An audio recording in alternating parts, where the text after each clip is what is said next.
Picture this, it's 2 a.m. and I'm walking home from my late shift. The streets are empty, just the way I like them. The familiar rhythm of my footsteps on the pavement, the gentle hum of distant traffic, it's almost peaceful. Almost. That's when I first noticed him. Standing under a flickering streetlight behind me, there was this man.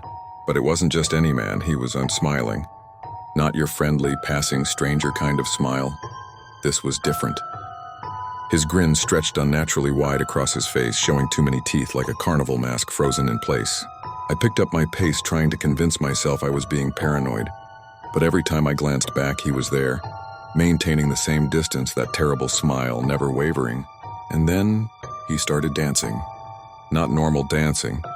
These weird, jerky movements like a marionette being controlled by a drunk puppeteer.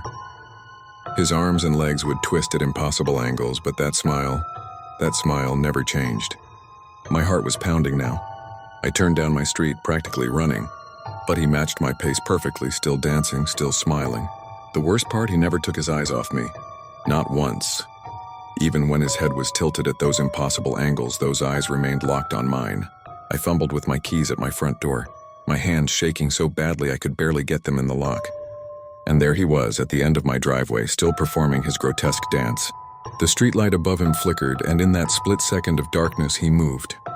He was suddenly halfway up my driveway, still dancing, still smiling, getting closer. I finally got my door open and slammed it shut behind me, sliding down against it, my heart threatening to burst from my chest.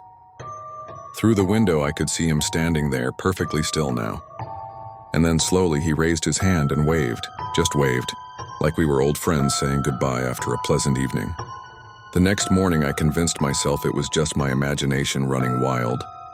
But when I opened my door to leave for work, there was something on my welcome mat, a Polaroid picture of me, sleeping in my bed, and in the corner of the image, barely visible, that same terrible smile.